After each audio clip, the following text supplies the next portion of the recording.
ओम श्री सूर्य देवाय नमः। आप सभी का हमारे YouTube चैनल पर हार्दिक स्वागत है। आज रविवार के दिन सुने सूरज भगवान की कहानी। एक राजा था, एक रानी।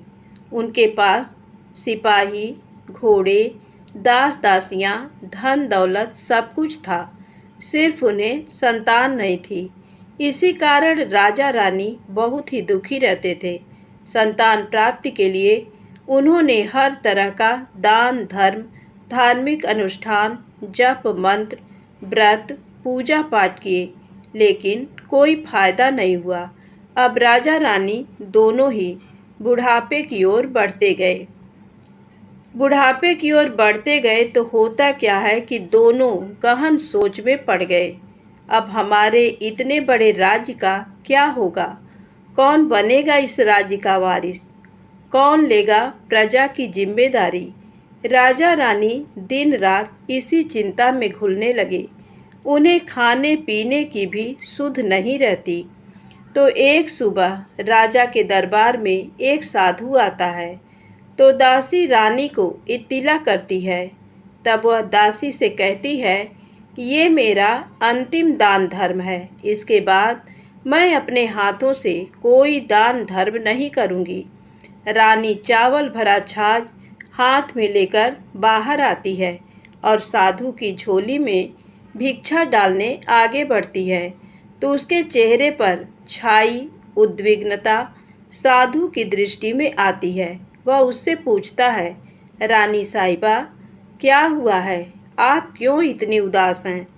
तब रानी साधु को सारी हकीकत बताती है और सिसकने लगती है। उस पर वह साधु कुछ पल गंभीर हो जाता है और कहता है, चिंता मत करना रानी साहिबा, आपकी संतान की इच्छा पूरी हो जाएगी। आपकी कोख से एक पुत्र जन्म लेगा। मात्र वह 14 साल तक ही आप लोगों को मिलेगा। उसके आगे वह इस मृत्यु लोक में नहीं रह पाएगा। इससे बढ़कर आपको कुछ देना मेरे लिए संभव नहीं है। अपनी बात पूरी करते उसने अपनी झोली में हाथ डाला, थोड़ी सी भभूत निकालकर रानी को दी और कहा, आप और महाराज दोनों इसे बांटकर ग्रहण करना। तुम्हें जल्द ही पुत्र प्राप्ति होगी। इतना कहकर साधु अपनी राह चला गया। उसके जाने के बाद रानी सोचने लगी, 14 साल तो 14 साल ही सही, उतने समय के लिए हमें पुत्र मिलेगा, यही काफ़ी है। उतने साल तक मैं उसे जी जान से बड़ा करूँगी, उसे ढेर सारा प्यार दुलार दूँगी, अपनी संतान की मुराद पूरी करूँगी। उस रात अपना सारा राजकाज खत्म करके राजा जब रानी के महल में गए तो रानी ने राजा को सारी बात बताई और साधु की दी हुई भभूत राजा को दिखाकर बोली, साधु महाराज ने ये भभूत हम दोनों को ग्रहण करने को कहा है। राजा बोले, इतना दान धर्म किया, जप तप किया, कोई फल नहीं मिला। अब इस भभूत से हमें संतान प्राप्त होगी क्या? उस पर रानी बोली, जब इतना सब कुछ किया तो अब ये भी सही, खामख्वाह उस साधु के क्रोध को क्यों बुलावा दें। राजा को अब किसी पर विश्वास नहीं था, पर रानी को दुख न पहुँचे इसलिए वह राजी हो गया। राजा रानी दोनों नहाते धोते हैं, फिर अपने भगवान का नाम स्मरण करते हैं, अपने पुरखों को स्मरण करते हैं और उस साधु महाराज का नाम स्मरण करके वह भभूत बांटकर दोनों खाते हैं। उसके बाद दोनों निश्चिंत होकर सो जाते हैं। तो कुछ दिन गुजर जाते हैं और साधु द्वारा कहे अनुसार रानी गर्भवती हो जाती हैं। उस पर राजा रानी दोनों की खुशी गगन में नहीं समाती। राजा रानी से बोला, महारानी, सचमुच साधु महाराज की कृपा हो गई। तो 9 माह 9 दिन और 9 घंटे पूरे होकर रानी ने एक सुंदर गोरे चिट्टे पुत्र को जन्म दिया। राजा ने बड़ी धूमधाम से पुत्र का नामकरण किया। सारे राज्य में 8 दिन तक अन्न संतर्पण रखा। उत्सव मनाया गया। अब पुत्र की कुंडली देखने के लिए राज्य के सबसे विद्वान पंडित जी को बुलाया। तो कुंडली देखकर पंडित जी बड़े चिंतित हो गए। कहने लगे, महाराज, हमारा राजपुत्र सिर्फ 14 साल तक हमारे पास रहेगा। राजा को इस बात की भनक थी ही, रानी को भी। साधु महाराज की बात याद थी। दोनों चुप रह जाते हैं। उसके बाद राजा और रानी बड़े प्यार से बेटे की परवरिश करते हैं, उसकी हर ख्वाहिश पूरी करते हैं। थोड़े समय के लिए ही सही, भगवान ने संतान की अपनी मुराद पूरी कर दी। इससे वे समाधान मानते हैं। राजपुत्र दिन प्रतिदिन बड़ा होता है। जब वह 7 साल का हो जाता है तो राजा एक अच्छे गुरु की नियुक्ति करके उसे पढ़ाई लिखाई, राजशास्त्र, शस्त्र विद्या, घुड़सवारी इत्यादि 12 विद्याओं का शिक्षण देते हैं।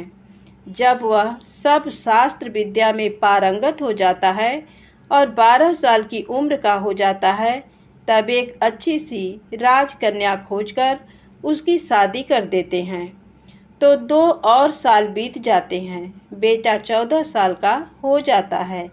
एक दिन राजपुत्र राजा से बोलता है, पिताजी, मैं अपना सारा राज्य घूमकर देखना चाहता हूँ। आज तक मैंने सिर्फ इस रजवाड़े के अतिरिक्त कुछ नहीं देखा है। बेटे की बात सुनकर राजा चिंतित हो जाता है, क्योंकि पुत्र को 14वां साल शुरू हुआ था। अब कोई अनहोनी होने का वक्त नज़दीक आ पहुंचा था, लेकिन राजा ये सब बातें पुत्र को बता नहीं सकता था। वह क्या करता है कि चेहरे पर खुशी लाकर बेटे से कहता है, हाँ हाँ, जरूर जाओ बेटा, तुम्हें अपना सारा राज्य घूम कर देखना चाहिए। कहाँ क्या है ये सब जानना चाहिए। कल मेरे बाद तुम्ही को तो राजा बनना है। मात्र एक बात का ध्यान रखें, तुम जहाँ जा रहे हो, क्या कर रहे हो, ये बात अपनी पत्नी को नहीं बताना। पुत्र कहता है, ठीक है पिताजी, आपने जो कहा है मैं वैसा ही करूँगा। राजपुत्र दिन भर अपनी पत्नी के साथ मौज मस्ती करता है, खुशियाँ मनाता है और रात को ठीक 12 बजे बिस्तर से उठकर बाहर चला जाता है। फिर पौ फटने से पहले वापस अपने महल में आकर सो जाता है। ऐसे बहुत दिनों तक चलता रहा। अब पुत्र का 14वां साल खत्म होने में कुछ दिन ही बाकी रहते हैं। इतने में उसकी पत्नी यानी छोटी रानी रात में जाग जाती हैं। वह देखती हैं कि बिस्तर पर राजपुत्र नहीं है। वह महल में सब जगह देखती हैं, तो राजपुत्र कहीं भी नजर नहीं आता। तो वह क्या करेगी, किससे कहेगी? वह चुपचाप रहती है। फिर भोर होने पर वह देखती है कि उसका पति अपनी जगह सोया हुआ है। वह पति से कुछ नहीं पूछती, लेकिन दूसरी रात भी वैसे ही होता है। तीसरी रात, चौथी रात, ऐसे बहुत दिन तक चलता है। रानी बहुत ही चिंतित हो जाती है। पति रात को जाता कहाँ है, किससे मिलने जाता है? उसके मन में ढेर सारे सवाल उठते हैं, लेकिन उसे पूछने में डर लगता है। शायद पति गुस्सा कर बैठे। सास ससुर से पूछने के बारे में सोचा तो उसकी कुल मर्यादा बीच में आ जाती थी। तो इस तरह मन ही मन वह कुढ़ती रहती थी। इस हालत में उसे खाने पीने में दिलचस्पी नहीं होती। वह दुबली पतली हो जाती है। तो उस राज्य में फूल बेचने वाली एक बूढ़ी मालिन थी। वह हमेशा छोटी रानी को फूल देने उसके महल में आती थी। उस बुढ़िया का ध्यान छोटी रानी पर जाता है। वह उससे पूछती है, बेटी, तुम्हें किस बात का दुख है? तुम इस तरह सूखकर कांटा क्यों बनी हो? उस पर रानी कहती है, क्या बताऊं तुम्हें अम्मा, तुम्हारा राजपुत्र हर रात बिस्तर पर से उठकर कहीं चला जाता है और सुबह भोर होते ही वापस आकर सोता है। वह कहाँ जाता है?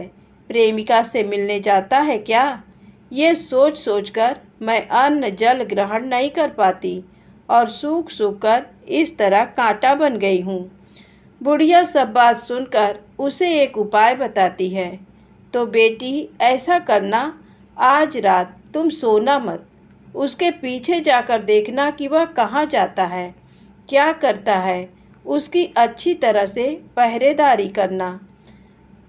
पर मुझे नींद आ गई तो तुम्हें नींद ना आए, इसलिए एक काम करना, अपने बाएं हाथ की उंगली में एक जख्म करना, उस पर थोड़ी सी मिर्च छिड़कना, उससे तुम्हें बड़ी जलन होगी और उस पीड़ा से तुम्हें रात भर नींद नहीं आएगी। रानी बुढ़िया के कहे अनुसार करती हैं। उंगली की जलन से उसे बड़ी देर तक नींद नहीं आती, लेकिन बाद में वह सो जाती है। दूसरे दिन सुबह बुढ़िया फूल लेकर उसके महल में पहुंचती है और पूछती है, क्या हुआ बेटी, देख पाई पति कहाँ जाता है? रानी कहती है, नहीं अम्मा, पहले कुछ समय जलन के कारण मुझे नींद नहीं आई, पर कुछ देर पश्चात मैं सो गई। बुढ़िया कहती है, कोई बात नहीं, आज तुम उंगली पर पहले से थोड़ा बड़ा जख्म करना और ज़्यादा मिर्च लगाना। तो रानी वैसे ही करती है, परंतु वह सिर्फ पति के बिस्तर से उठकर बाहर निकलते वक्त तक जाग पाई। वह उसके पीछे नहीं जा सकी, क्योंकि उसकी आंखें उस समय तक मुद गई थी। दूसरे दिन सुबह बुढ़िया आती है तो उसने पूछने से पहले ही रानी रो कर कहती है, अम्मा, मैं आज भी उनकी पहरेदारी ठीक तरह नहीं कर पाई। बुढ़िया कहती है, रोना नहीं बेटी, सब कुछ ठीक हो जाएगा। तुम आज रात जख्म और बड़ा करना और उस पर ज़्यादा मिर्च छिड़कना और एक काम करना, वह जब जाने के लिए निकलता है तो उसका रास्ता रोकना। बुढ़िया ने जैसा बताया रानी वैसा ही करती है। आज रात उसे नींद नहीं आती। पति रात 12 बजे बिस्तर से उठकर जब महल से निकलने के लिए चलने लगता है तो वह बुढ़िया ने जैसे बताया वैसे ही करती है। दौड़ कर जाकर पति का रास्ता रोकती है और कहती है, कहाँ जा रहे हो, किससे मिलने जा रहे हो, मुझे बताओ। राजपुत्र उसे समझाने की बहुत कोशिश करता है। देखो, अगर मैंने तुम्हें वह बताया तो मैं तुम्हें दोबारा नहीं मिल पाऊंगा। रानी कहती है, कोई बात नहीं, ना मिल पाओ, लेकिन आप रात के समय कहाँ जाते हो ये मुझे पहले बता दीजिए। राजपुत्र निरुपाय हो जाता है। पत्नी की जिद के आगे उसकी एक नहीं चल पाती। ठीक उसी समय उसका 14वां साल खत्म होकर 15वां साल लगने वाला था। जो होता है वह हो जाने दो, वह सोचता है और कुछ चावल मंत्रों से सिद्ध करके पत्नी को देकर कहता है, इन चावलों के दानों को दोनों हाथों की मुट्ठी में पकड़ना। पहले दाएं हाथ में पकड़े चावल मेरे ऊपर फेंकना। मैं कौन हूँ तुम्हें पता चल जाएगा। बाद में बाएं हाथ में पकड़े चावल मेरे ऊपर फेंकना।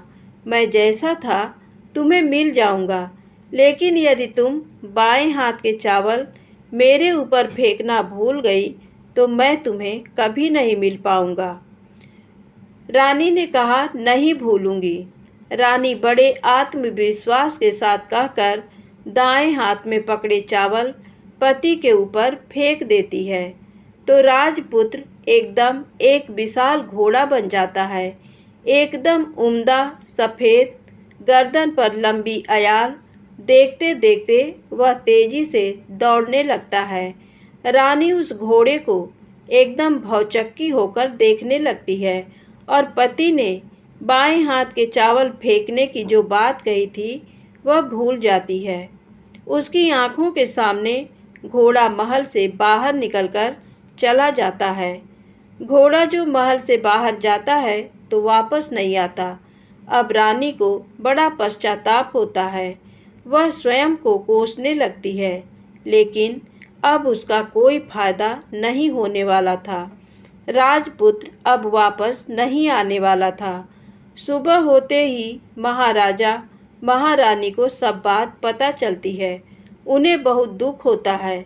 वे बिस्तर पकड़ते हैं और राह देखते हैं कि एक दिन उनका बेटा वापस आ जाए।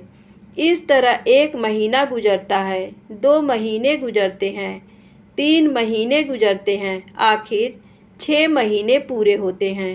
राजपुत्र का कोई अता पता नहीं लगता। प्रधान राजपुत्र को ढूंढने के लिए राज्य के गांव-गांव सिपाही भेजता है, लेकिन उन्हें कोई सफलता नहीं मिलती।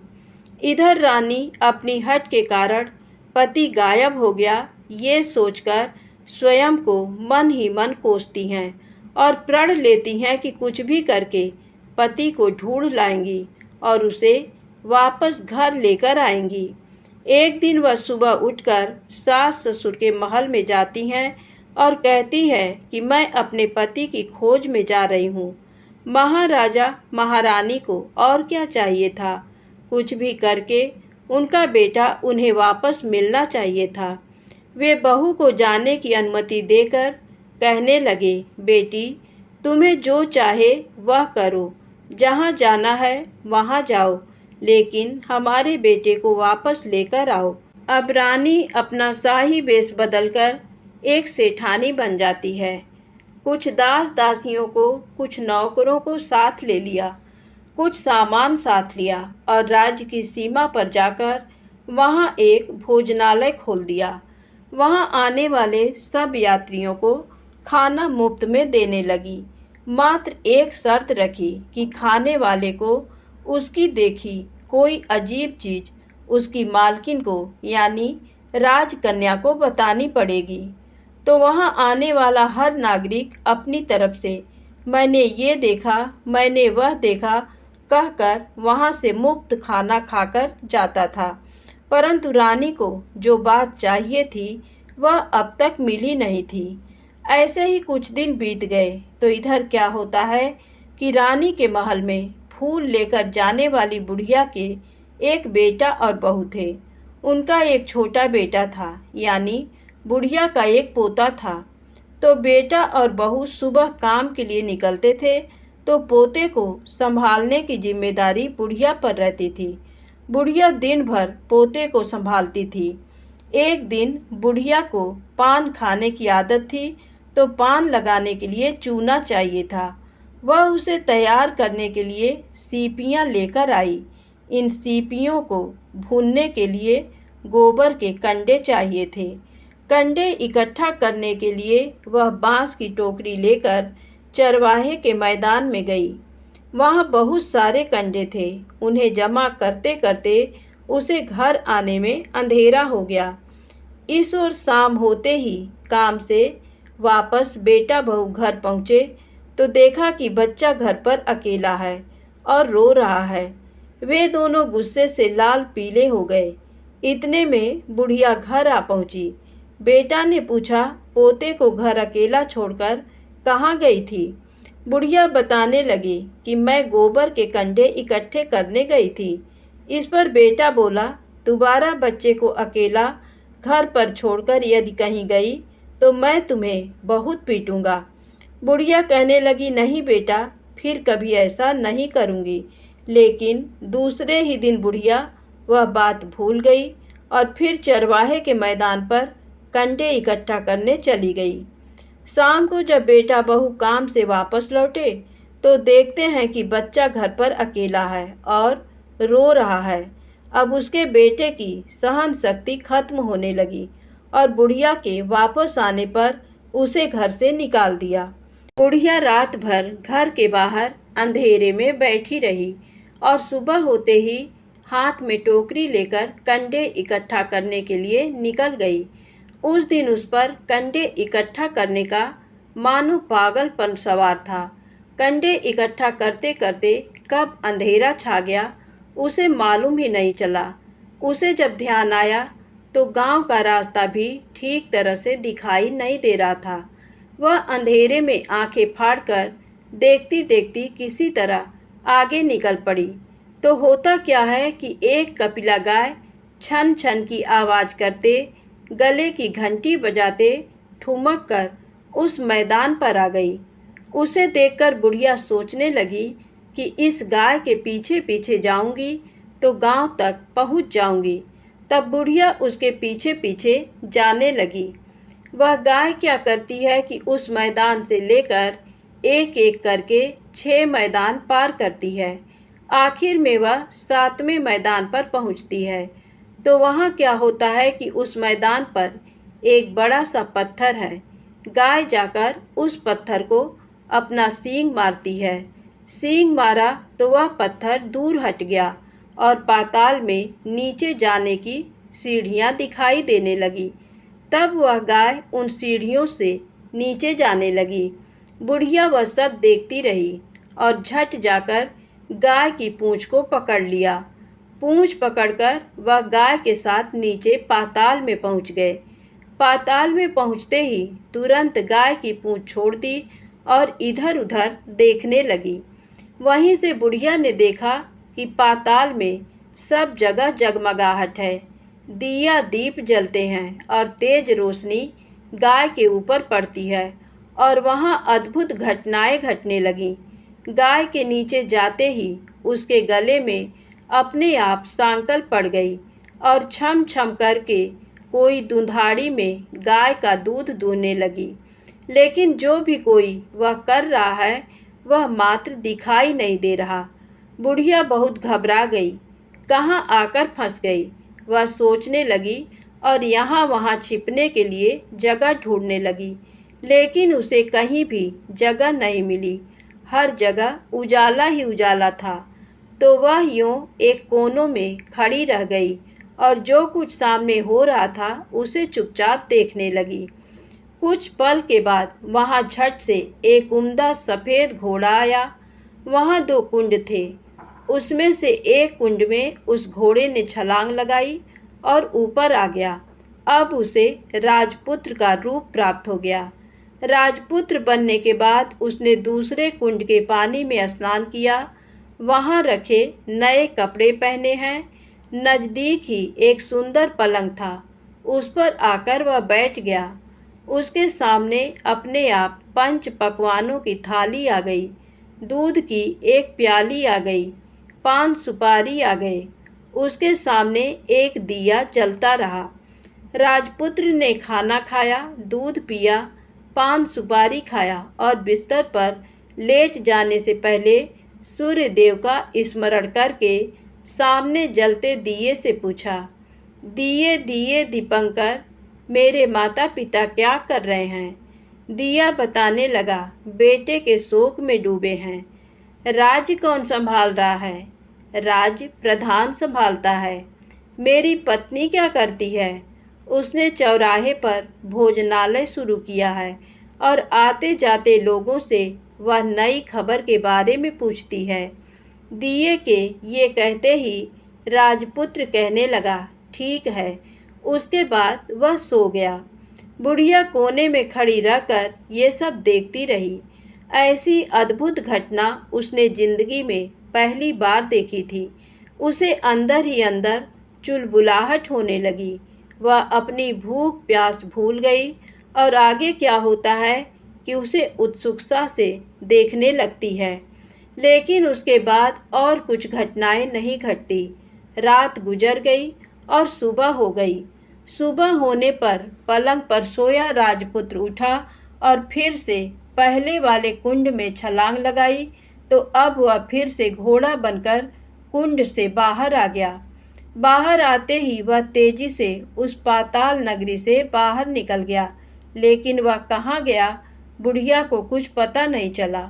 उसके बाद पिछली रात की तरह कोई उस गाय का छम छम करके दूध दोहने लगा। जैसे ही दूध दुहाना खत्म हुआ, उसके गले की सांकल अपने आप खुल गई और वह गाय तेजी से ऊपर जाने वाली सीढ़ियाँ की ओर भागने लगी। गाय को दौड़ते देखकर बुढ़िया सोचने लगी, अब गाय के साथ यहाँ से ऊपर जाना ही समझदारी है, नहीं तो कोई मुसीबत आकर मेरे ऊपर टपक जाएगी। झट से उसने गाय की पूँछ पकड़ ली और गाय के साथ ऊपर आ गई। गाय जब ऊपर मैदान में पहुंची तो उस सुरंग का रास्ता अपने आप बंद हो गया और उसके मुंह पर एक बड़ा सा पत्थर पूर्ववत खड़ा हो गया। ऊपर आकर वह गाय जंगल की ओर निकल गई। इधर बुढ़िया एकदम बावली सी हो गई। उसने पाताल नगरी में जो कुछ देखा वह जल्द से जल्द किसी को बताने के लिए उतावली हो उठी। उसे एकदम याद आया कि नगर की सीमा पर कोई औरत भोजनालय चलाती है और नई बात बताने वाले को अच्छा खाना पीना मुफ्त में देती है। वह सोचने लगी कि क्यों न मैं ये बात उस औरत को जाकर बताऊं। यदि उसे ये बात पसंद आ गई तो बाकी जीवन खाने पीने की झंझट से मुक्ति मिलेगी। बुढ़िया ने मन में तय किया और तुरंत उस भोजनालय के द्वार पर टंगे नगाड़े के सामने खड़ी हो गई और जोर जोर से नगाड़ा बजाना शुरू कर दिया। नगाड़े का इस तरह शोर सुनकर मालकिन यानी छोटी रानी मन में प्रसन्न हो जाती हैं कि शायद कोई बड़ी बात लेकर यहाँ आया है। रानी सिपाहियों को आदेश देती है, जाइए और जो कोई आया है उसकी अच्छी खातिरदारी कीजिए। आदेश पाते ही सिपाही नीचे दौड़ गए तो एक बुढ़िया नगाड़ा बजा रही है। उन्होंने पूछा, क्यों री बुढ़िया, क्या हुआ, क्यों नगाड़ा बजा रही हो? बुढ़िया बोली, कुछ नहीं बेटा, यहाँ खाना मिलता है ना, इसलिए आई हूँ। खाना चाहिए, मिलेगा, लेकिन तुझे कोई नई बात बतानी पड़ेगी। हाँ बताऊंगी, एक बात मालूम है मुझे। इस पर सिपाही उसे अंदर लेकर आए। उनको मालकिन का आदेश था कि जो कोई बूढ़ा बुजुर्ग वहाँ आए उनके साथ अच्छी तरह पेश आना, उनका अच्छा आदर आतिथ्य करना। तो सिपाही ने उस बुढ़िया का भरपूर आदर आतिथ्य किया। उसे बड़ी सी थाली भरकर व्यंजन परोसते हैं। बुढ़िया कुछ दिनों से भूखी थी, वह खाने पर टूट पड़ी। खाना खाने के बाद सिपाही ने उसे नई साड़ी पहनने को दी। उसके बाद उसे लेकर रानी के पास आए। बुढ़िया और रानी ने तुरंत एक दूसरे को पहचान लिया। बुढ़िया बोली, बेटी तुम, और रानी बोली, अम्मा तुम। बड़ी देर तक दोनों भांति भांति की बातें करती रहीं। आखिर कुंवरनी बुढ़िया से कहने लगी, अम्मा अब बताओ तुमने क्या नई बात देखी है? नई बात? मैंने कोई नई बात देखी नहीं है। वह तो मेरे पास तुम्हें देने के लिए खाने के पैसे नहीं थे, इसलिए मैंने झूठ कहा और नगाड़ा बजाया। रानी ने कहा, अम्मा घबराना नहीं, मैं किसी को तुम्हारा नाम नहीं बताऊंगी।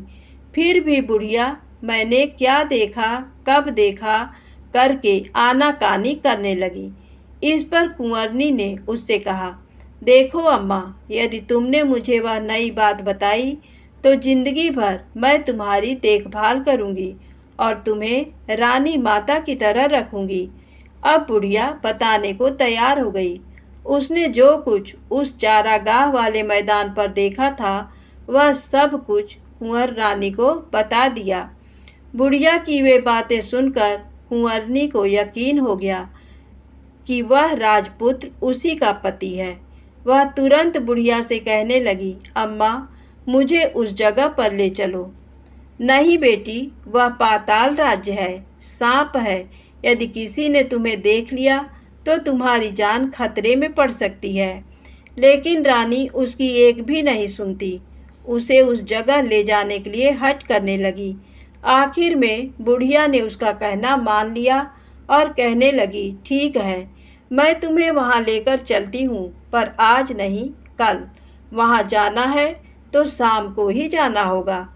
तो दूसरे दिन दोपहर को रानी बुढ़िया के साथ उस मैदान पर गई और एक जगह छुपकर गाय के आने की राह देखने लगी। दिन ढलते ही अंधेरा घेरने लगा और गाय हमेशा की तरह वहां आ गई। मैदान के उस कोने में जाकर उसने पत्थर पर सींग मारा तो झट से पत्थर हटकर वहां सुरंग में जाने का रास्ता खुल गया। गाय उस रास्ते से नीचे उतरने लगी तो बुढ़िया रानी से कहने लगी, जल्दी आगे बढ़ो, हम गाय की पूंछ पकड़कर नीचे उतरेंगे। तो दोनों गाय की पूंछ पकड़कर नीचे उतर गईं। बुढ़िया पहले जिस कोने में छिपी थी उस कोने में छिप गई। अब नीचे सब कुछ पहले जैसा घटित हो रहा था।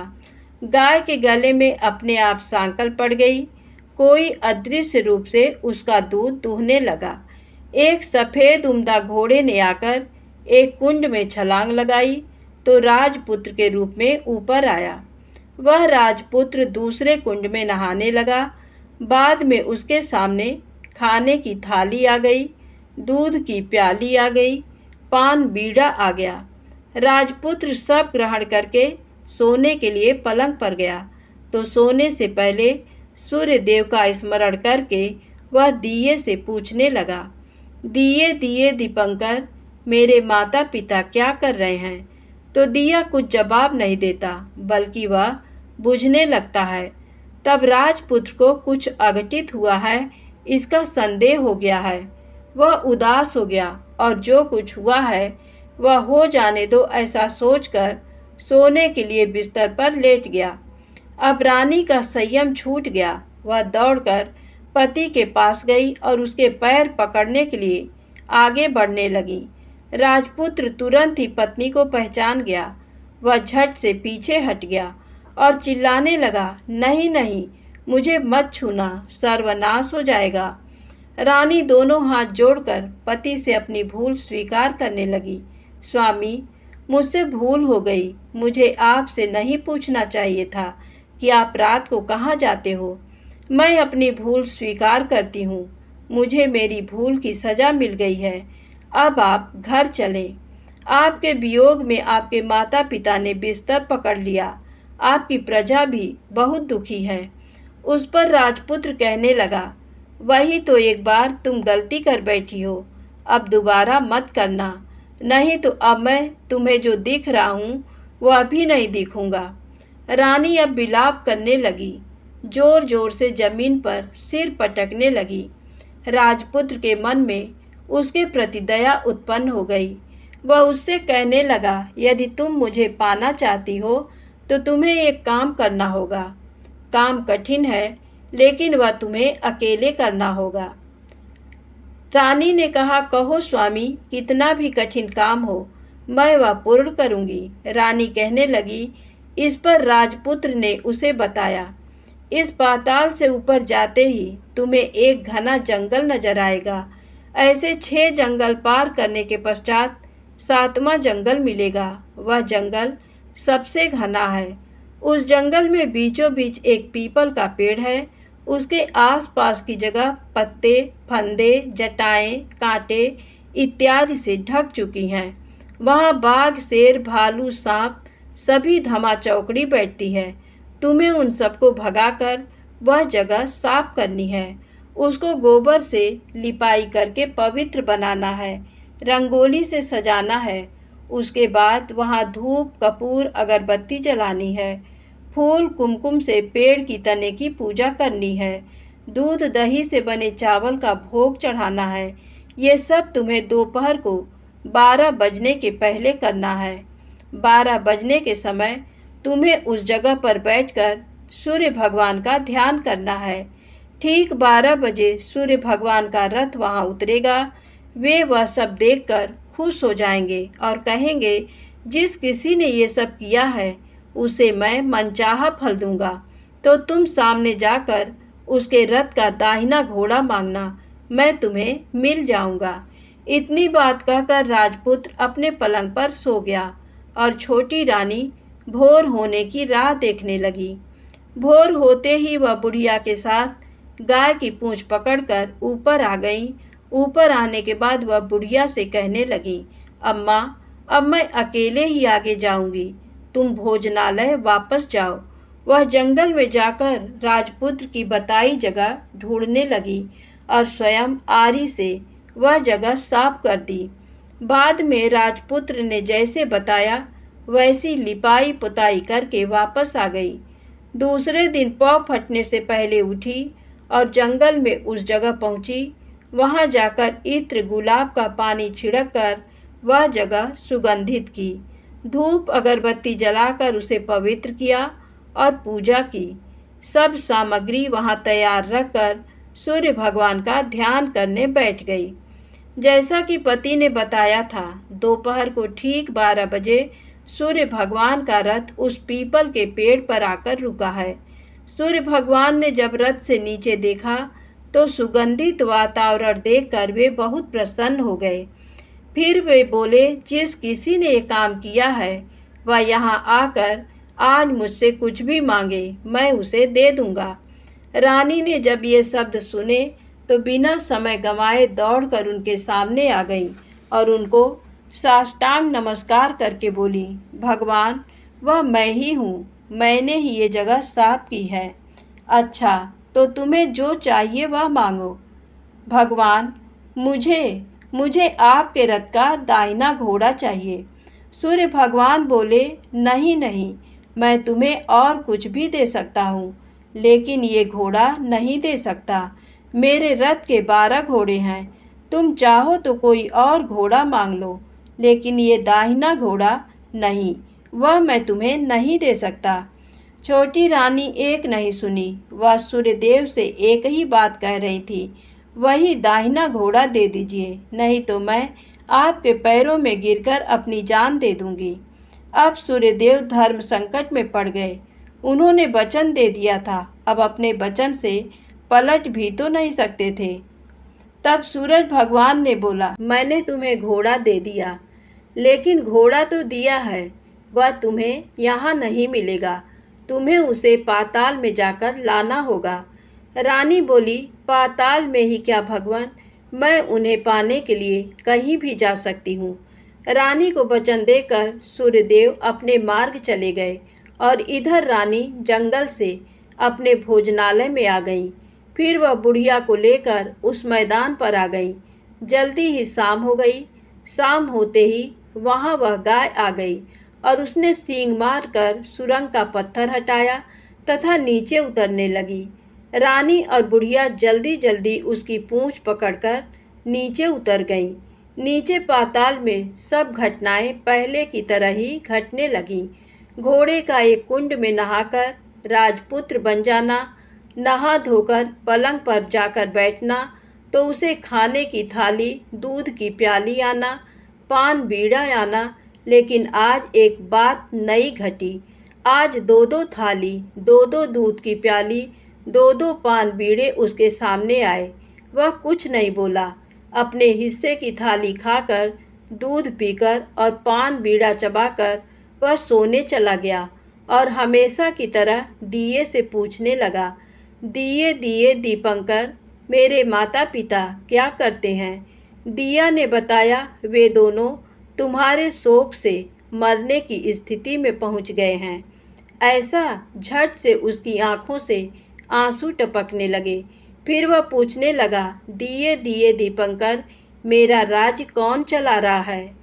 तुम्हारा राज्य प्रधान चला रहा है और वह सब कुछ हड़प चुका है।